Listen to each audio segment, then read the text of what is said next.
Alright, here we just have a video called How to Tell If God is Real. Sounds like exactly what I need. Should clear things right up. I wanted to make this video because I got a comment on my TikTok where somebody asked me, can someone prove that God exists?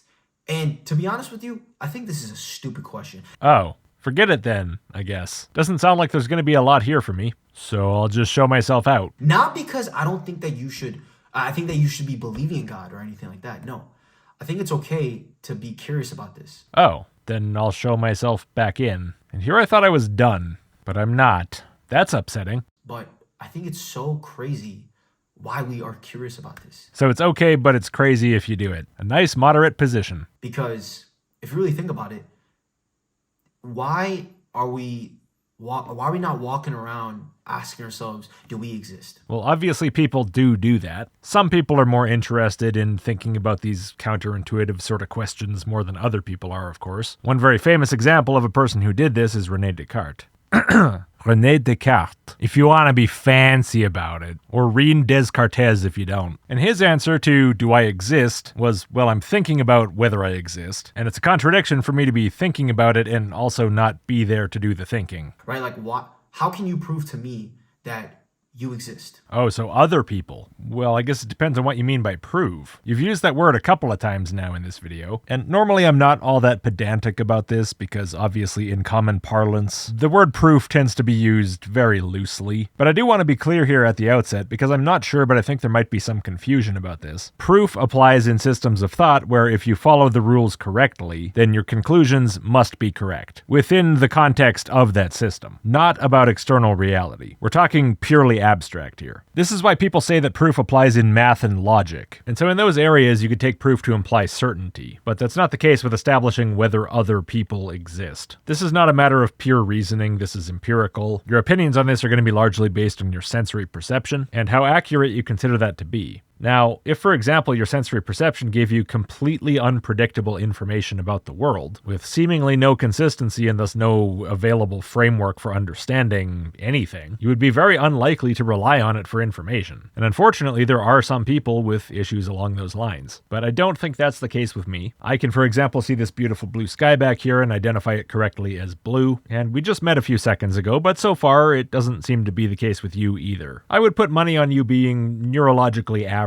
in this respect. You and I both go through our days making predictions about things that might happen if other people exist, and those predictions tend to be borne out by what appears to happen, reinforcing our opinions on the likelihood of the existence of other people, which have been reinforced through direct experience through our entire lives. Now, obviously you can question this. We all do it. We go sit in a dark room and go down the philosophical rabbit hole and wonder how real it all really is. Maybe it really is the Matrix. And yeah, maybe it is a possibility, but it's one that most people tend not to rate higher in terms of apparent likelihood than the idea that they're people and the other people are just more people. The nature of the Matrix idea itself is such that there wouldn't really be a way to give that idea a higher likelihood because there is no evidence in support of it. That's the point of the system, is to suppress that, much like Descartes' evil demon or whatever other similar idea. And it's a significantly more complex hypothesis, which posits this whole extra layer around reality that doesn't add any explanatory or predictive power, and for which reality provides no indication. Which also, by the way, is pretty much why a lot of people, myself included, don't believe in God. Same problems there. You can't. Even as much as you can tell me, oh, you can see me, I'm talking to you, I can punch you in the face, you know I exist because I can make you feel pain. Well, we could just be living in a dream.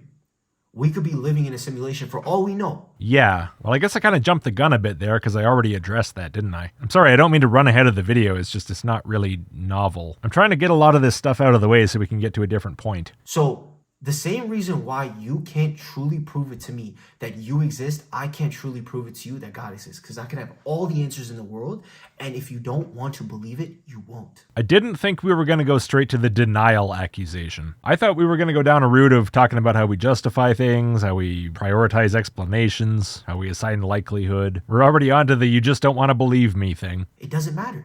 My mind is made up. We're living in a simulation. I don't care what you say. I don't believe that I exist. Yeah, and did you hear my comparison just now of simulation theory to the idea of God? Do you see the similarities between them? The way that you see a dedicated believer in the simulation is how I see you and your God belief. I think you have very similar epistemic problems. I reject both of these ideas in large part for quite similar reasons, but amusingly, you're trying to draw an analogy between me and my non-belief in God and someone who believes in the simulation, as if that blade doesn't cut far worse in your direction. And people can say, oh, that's not the same, because you can literally see me. You're telling me that you can see God? No, I'm not telling you I can see God. Yes, I know. What I'm telling you is that we as humans don't walk around in life ever asking the question, do we exist? You know, man, I know I live in a very different intellectual sphere from you, so maybe you're not aware of this, but this is an exceedingly common question. If people don't ask this, where did you get the idea of us living in a simulation from? The people you're thinking of who don't ask this are probably the same people who don't really ask much of anything. Not everybody's all that interested in seriously considering the nature of existence. I'm not one of those people, and I don't really hang around with those people all that much, so this thought of yours is not really landing with me. Not because I see you, but it's because I inherently have this feeling in my heart on a day-to-day basis, biologically,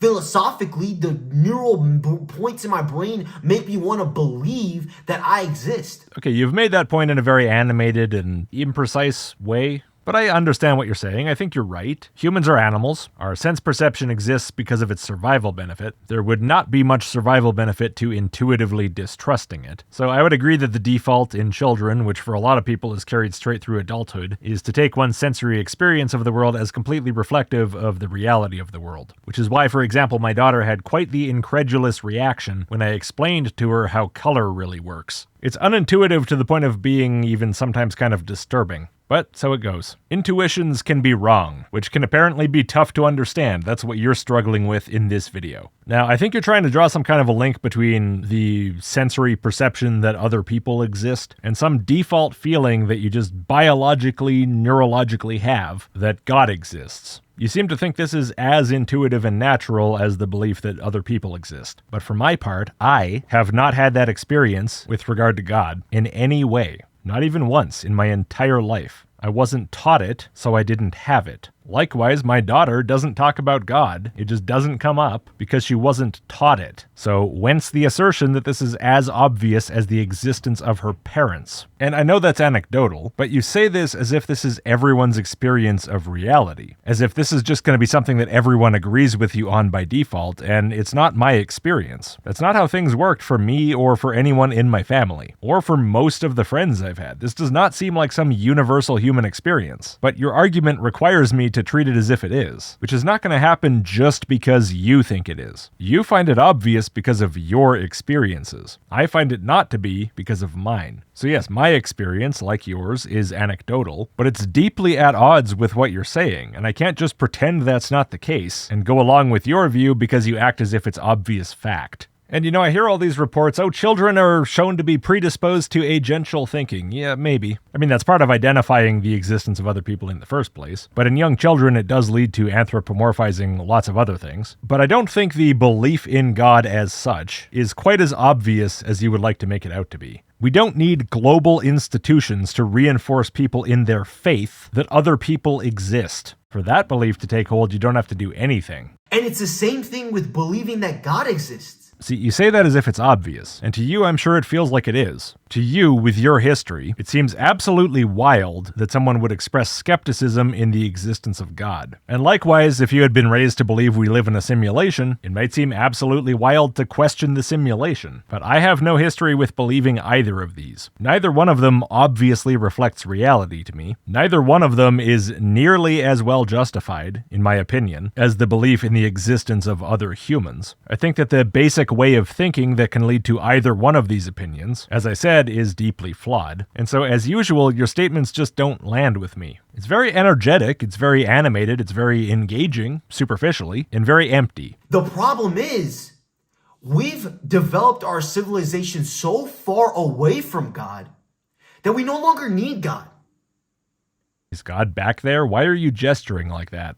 Anyway, no, I don't think that's really what's driving this. I think people genuinely don't believe what you say, at least in large part. I'm one of those people, so again, speaking for myself, that's what it is. I also think that people who believe in the simulation are probably typically sincere, and not just pretending to believe it in some bizarre reaction to some perceived lack of need for other people or for a real universe. And I don't think that the reason that people believe in the existence of other people is out of some sense of need either. I think, as you said, to most people it just seems genuinely obvious. It's not about what you get out of it. There's plenty of people out there who hate other people, who think they don't need anyone else, and they still believe other people exist, because it's so seemingly obvious. And I think if the existence of God were anywhere near as obvious, the situation would tend to look a lot more like that. You're looking for some motivation for why people reject this thing that you see as so obvious. And for some reason, the thought that maybe it's just not as obvious as you think, at least to them, doesn't seem to do it for you. We don't believe in God, not because we need proof that God exists. No. No, that's it. That was it. There's no need for proof. Just like how there's no need for proof to believe that you or I exist. I'm not going here, oh, I see this guy physically, so that means that he exists. No, I just am living and I feel like I exist, so I exist. Same reason why I feel like God exists, so God exists. Okay, then I feel like God doesn't exist, so he doesn't. If that's the standard we're operating on, then QED. Now, I'm sure that you would come back and say, no, actually, you do feel like he exists. Okay, well, I already know I'm talking to a person with incorrect beliefs. So the fact that you would say something like that is not very surprising, and the fact that you're incorrect is to be expected. It's really funny how I don't believe you is such an unacceptable statement that you have to flail around looking for any alternative explanation for why I might say that, other than just, I don't believe you. And now we're at the point of you howling about how you don't need to prove anything. Like, you don't have to do anything you don't want to. If you don't want to support your position, don't. It's fine. You don't have to have conversations you don't want to have. Believe me, just not bothering to have the conversation at all is going to make you look a lot more serious than doing this stuff. Because think about it like this. We as humans are designed to worship. Are we? We are. Okay. And the way to prove it is to show exactly how we live life. Every single human on this earth worships somebody or something. Ah, that doesn't sound true at all. And if you're an atheist, you worship something. You might if you're religious. Look, it's already obvious what you're doing. It's the same thing people always do, where they use different definitions of a word as if they meant the same thing to try to make some kind of a point, as if a point based on an equivocation fallacy is worth something. The religious concept of worship is not the same as just caring about anything, caring too much about anything. It's a very particular kind of thing that people do, and outside of religious contexts, it's not a thing. That prayer mat behind you is worship in that sense. I don't do anything like that. Nothing similar in intention or approach or meaning or anything. You know, it's really funny actually how religious people have this habit of watering down and diminishing their own ideas just to try to make some kind of a lame point. Like this one, worship is just caring about anything at all. And in other videos we've seen, God is just the first cause. That's literally all it is. There's nothing more about it. Or faith is just believing anything at all. Or religion is just having any opinion. That's great if you want to erode any sense of the specialness of what you're doing. That's the thing. We live in a civilization where we've turned anything into a God. We've turned money into God. Family, friends, relationships, your education, fame, clout, social media, celebrities. We've turned everything into God. No, caring about random bullshit in your life doesn't mean you're treating it as a god. Man, how desperate are you to convince yourself that there's nobody out there who just doesn't think like you? It just depends. Who do you worship? What do you worship? Who do you try to please in this life? Everybody lives life to please something. Okay, and what does any of this have to do with what you believe or don't believe is factually true about reality? Like, okay, fine, I live my life to please something other than God. Okay, do I now have to stop believing that God exists? Why? How does that make any sense? How I prioritize things I care about has no relevance to what I believe exists. These are two completely different categories. It'd be one thing if you said, if you value one thing too highly, you devalue another thing, which also doesn't seem true. But at least it makes some sort of sense because you're talking about the same mental phenomenon, valuing something. You would be treating value as some sort of bizarre zero-sum game. But here you are treating increased value value for one thing as decreasing belief in the existence of another thing, which are on totally different scales. And the thing that apparently suddenly falls out of your head as soon as you care about anything else is a thing that's supposedly just as obvious as the existence of other humans. Okay, then why doesn't your belief in other humans fall out of your head if you don't worship other humans, or any other intuitive belief? Why can you retain those but not this one in particular? It's so obvious and basic as to be entirely natural, you don't even need to think about it, and yet it can slip out of your grasp at the drop of a hat. As soon as you go, maybe I should put in some overtime, get some more money. Bam, you're an atheist. Whether it be yourself, right? We've turned ourselves into God. We've turned money into God. People live life, their entire life, just to please making more money. Making more money is displeased with your sacrifice. Making more pleasing of making more money, with more making more sacrifices of making more goats. Just to please money, just to please themselves. Well, pick one, man. Only one of them makes any sense. It's so funny, you're tripping over your own definition of worship. Worship is pleasing something, and you worship money, so you want to please money. Nobody thinks money's a person that feels pleasure. But you said it, and now it seems like you're contemplating whether you have to commit to it. So what has it happened? What's the conclusion? You are worshiping yourself. Good save. You are worshiping something. We as humans worship, period. I definitely do not worship that. I haven't even earned my red wings. Just not happening. But it's amazing, man. You're taking the idea that people care about stuff in the world, and you're trying to say that people are worshiping it in like a religious sense, equivalent to how you worship God. Well, religious people value stuff too. They value all the same stuff. Money, family, friends, relationships, education, fame, clout, social media, celebrities. Theists are into all of this. So what are you going to say? A Muslim dad cares about his kids? Now he worships his kids and not Allah?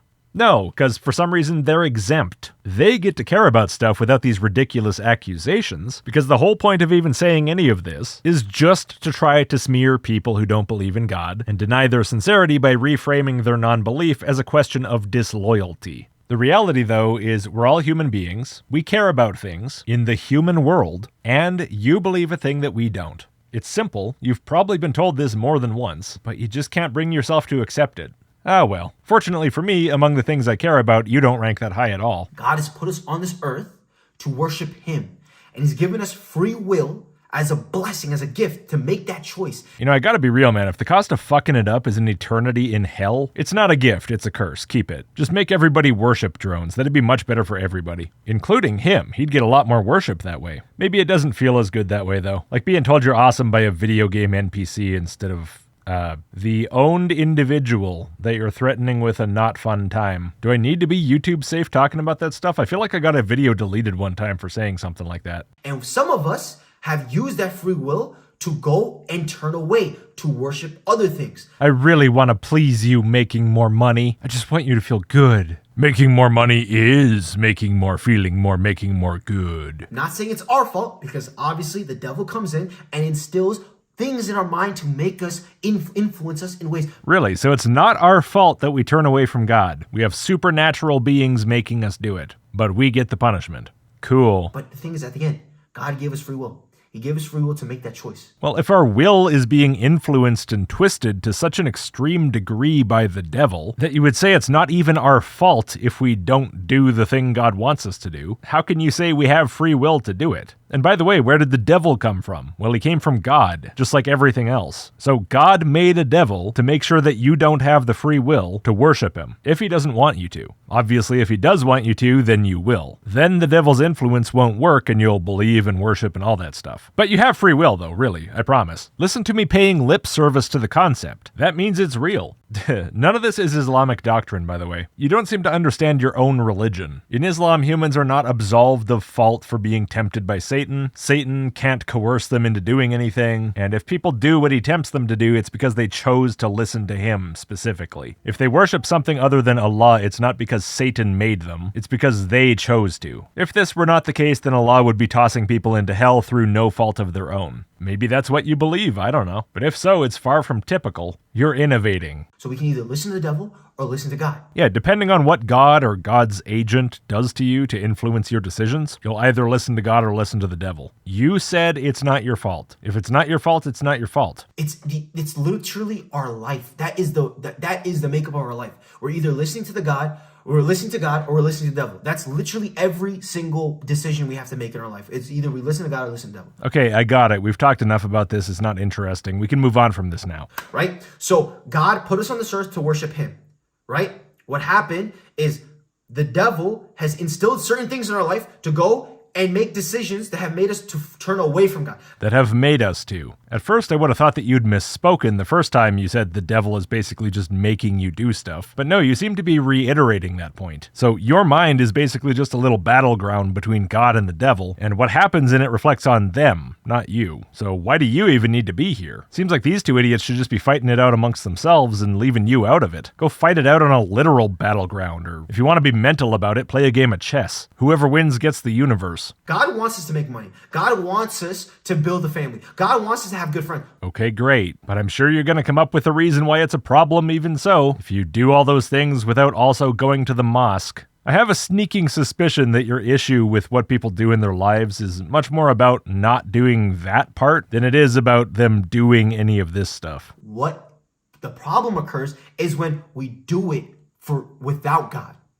When we build life without God. Oh yeah, there you go. So a Muslim and an atheist can do all the same things in the same way, and you don't accuse the Muslim of worshiping money and family and whatever, but you say the atheist is doing it because the atheist isn't worshiping God. So worship has nothing to do with anything you actually do. You're not defining these activities as worship inherently. They just get conveniently redefined that way if people don't do actual worship, so that you can accuse them of worshiping something and being manipulated by the devil or whatever. Truly pathetic. So when you ask, can someone prove that God exists?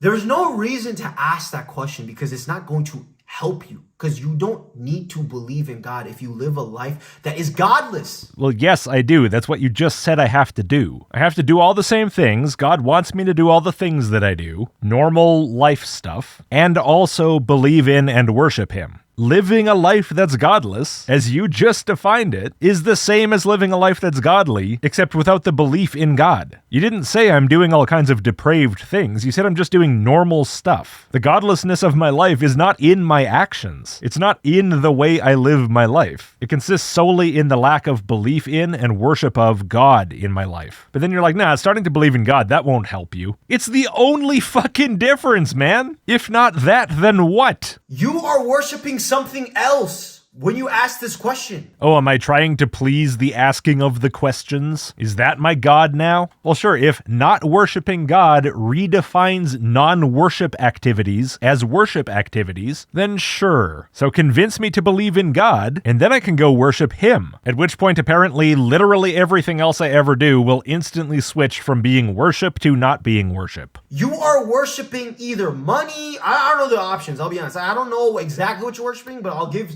some options that are pretty broad for like majority of people, right? People worship money.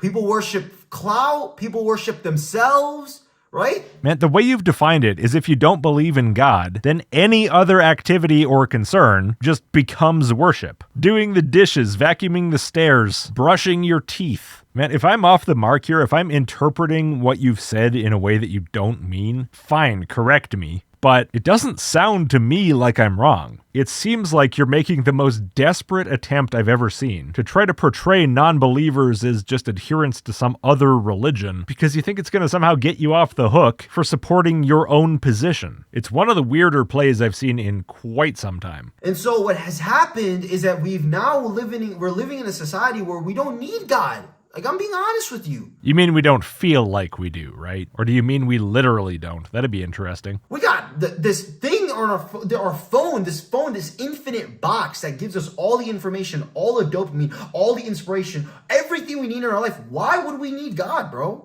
Okay, so is the accusation now that I like my phone or money or family or whatever better than God or better than the idea of God or something? And so that's why I don't worship God? It couldn't possibly be that I don't believe in God. It's got to be something like this. Is that what you're trying to go for now, or... And this video is very tiresome. When we're deep in trauma, we can just go and look up for a therapist. When we need a question for our life, we can just go and watch a YouTube video talking about something that can change our mind. Yeah, you don't need God. I don't care. Need, not need, want, not want, worship, not worship. I don't care about any of this. I don't believe you, dude. I don't believe that you're factually correct. It is that simple. You're running away from that point in every direction that you can think to go because you just will not face it. You're desperate to find some way to convince yourself that my genuine lack of belief is actually just misdirected emotion, that I've been misguided by the wrong feelings or the wrong objects of my feelings, and that all I need to hear is the right emotional appeal, and that'll win me over. You fundamentally don't understand the situation.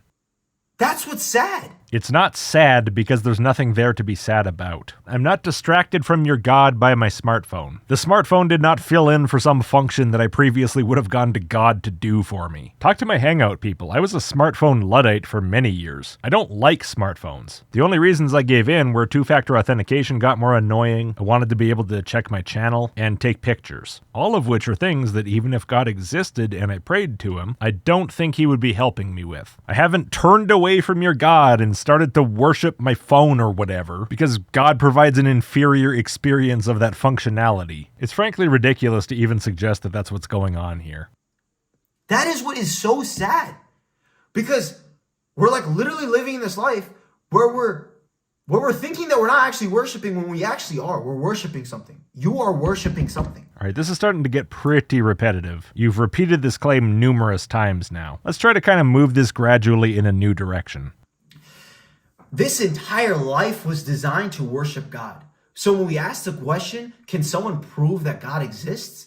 It's a question that has spawned into our life because it's proof that we've gone so far away from God that now we've simply forgotten where he is in our life. It's proof of that. The fact that someone who doesn't believe you asks you why they should believe you. Do you think people who don't believe you are some novel phenomenon? Whatever. Okay, fine.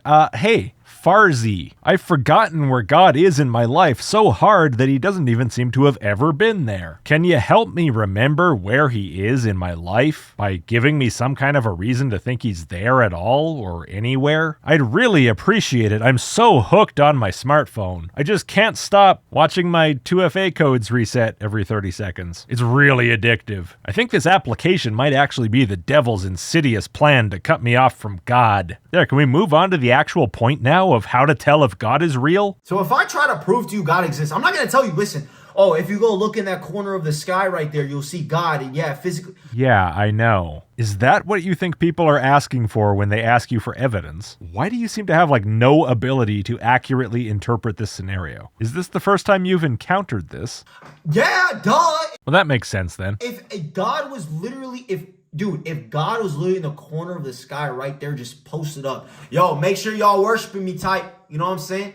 Dude, obviously everybody would believe in God. Oh, really? So if the existence of God were extremely obvious, in the same way as the existence of other people is obvious, then regardless of their bank accounts, smartphones, families, whatever, even regardless of the devil, everybody would believe in God. Right, so you're taking back the thing about God's existence being as obvious as the existence of other people, or of it just being this natural belief everybody has, this natural state of the human brain. Turns out no, apparently maybe the evidence isn't so great. Maybe it's not so obvious. It can clearly be more obvious, and since it's not, you have people who actually don't believe it. You just said, then everybody would believe in God. You're squirming about it for the whole video, but you do get it. People don't believe you because they're not satisfied by the evidence for your claim. So all this worship stuff, this devil stuff, you just don't want to believe me stuff, irrelevant. Blown to smithereens by what you just said. Congratulations. Well done. But that's not the point of this world. Because then we technically wouldn't have free will. Because what choice would we have to make besides believing in God if God is literally right there? Whether you worship him. Obviously. Whether you submit to him, whether you follow the tenets of Islam, whether you get down on the prayer mat 5 times a day, or if you go and pray to your bank account instead. You know, an informed choice, making decisions about a scenario that you understand and are aware of. This was the choice made by Iblis, Satan, who knew for sure that God existed and spoke with him directly and then chose to disobey. The hurdle here isn't supposed to be whether the thing is real. It's supposed to be what you do based on believing that it is. Oh, but we technically wouldn't have free will. How? You have to be insufficiently informed to have free will? That's what free will means? Are you proposing that Satan doesn't act by his own free will then? Right, so now we're at the point where belief in God has to be unjustified to be legitimate. So hey, maybe that's what you meant before when you said it's crazy that people are curious about this. Maybe you didn't mean that you're bewildered that people don't already believe in God, but instead maybe you meant it's crazy that anyone would ask for evidence of God or any reason to believe he exists, because if they got it, that would delegitimize their future belief and turn them into some kind of a mind slave, some sort of a drone, unable to make free choices and choose to worship. Apparently, though, you can have free will if you're being directly coerced by the devil. That's not a problem. The consistency of the standards here is pretty questionable. God has instilled it within us to worship, period. But he's given us the free will, which is a blessing, to make the choice. Worship me, or worship something else. Right, so again, if you had a compelling reason to believe God is real, you would then make the free choice whether to worship him or not. If you have free will, it doesn't suddenly evaporate as soon as you become aware of some aspect of reality. That's ridiculous. God is God. If he wants you to have free will and believe he exists, he can convince you he exists and then maintain your free will. These aren't even logically contradictory. Belief is not a question of will. And if I'm wrong, and it is a question of will, then no matter how much evidence you have, you still can choose whether you believe or not. If he provides enough evidence that everybody freely chooses to believe, that doesn't mean they're choosing because of a lack of free will. Just because nobody in a room chooses wrong doesn't mean nobody chose. Either way, what you're saying makes no sense. But based on this nonsense, you're essentially denying God's power. You're saying that if he provides good evidence of his existence, he must disable your free will, even though these things have no relationship to each other whatsoever. Man, this is insane and probably blasphemous. Either listen to the devil or listen to me. It's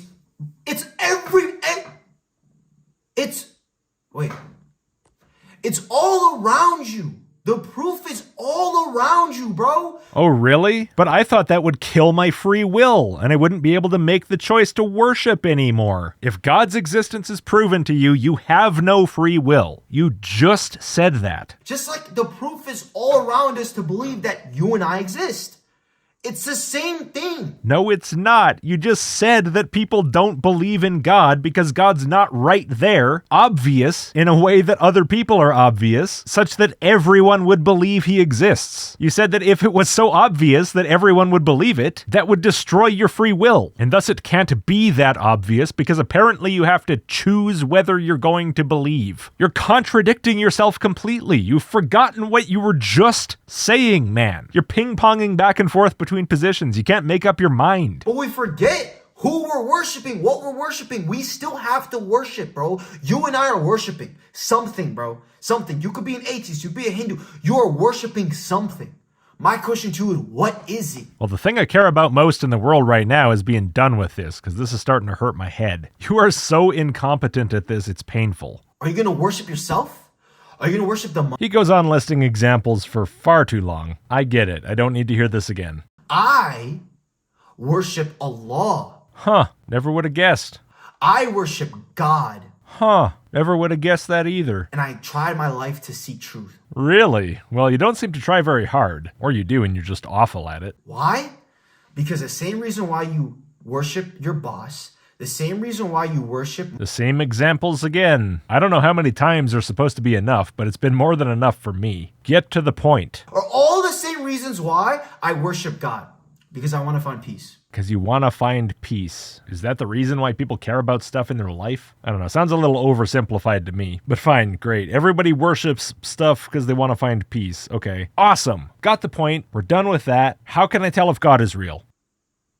I want to find peace in my life. I want to find out how to tell if God is real. And my family won't give me the formula. And you won't give me the formula. Your boss won't give you the formula. You won't give me the formula. Money won't give you a formula. You won't give me the formula. You won't even give yourself the formula. That's right, because you yourself is supposed to give me the formula. You're the video guy, but you won't give me the formula. Farzioli, Farzioli, give me the formuoli. Because you don't know. They don't know. You don't know. You got no fucking arguments. So you have to do the absolute nonsense we've witnessed throughout this video. Money does not know. Money might not know how to tell if God is real, but maybe if I give you some of the money, you can tell me how to tell if God is real. Deal? And you always knew that. Inherently, you knew. Money never created prosperity.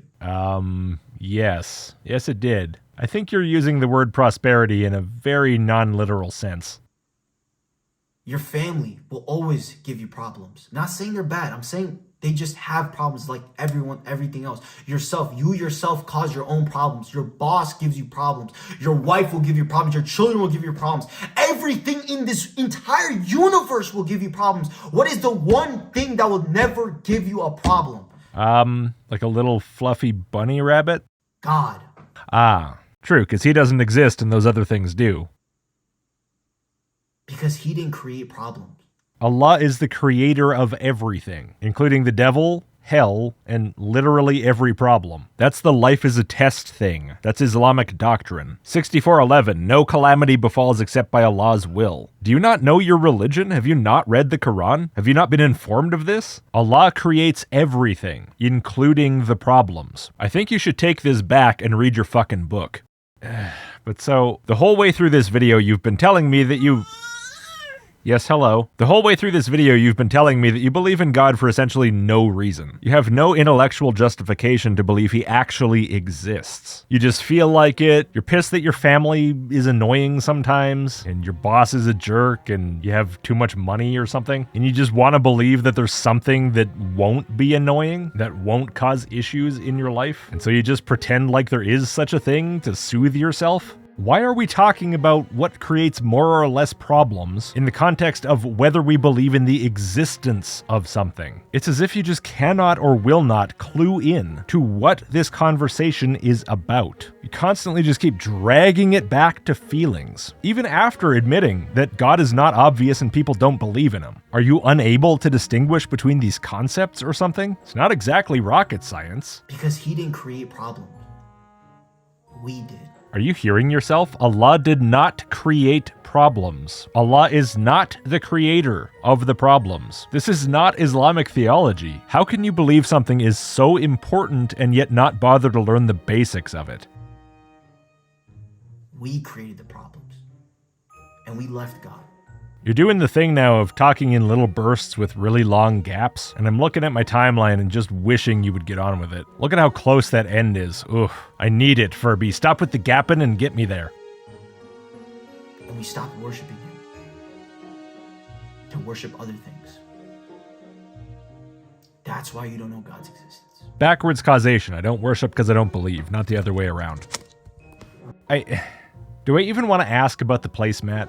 No, I don't. I want to leave. This sucked, and I still have no reason to believe God exists, and no way to tell if he does. I just got scolded for 10 minutes for not already believing and worshiping. What a joke of a video. Anyway, I won't bother with a long outro. Thank you, everybody. Thank you, supporters. Subscribe, like. See you next time.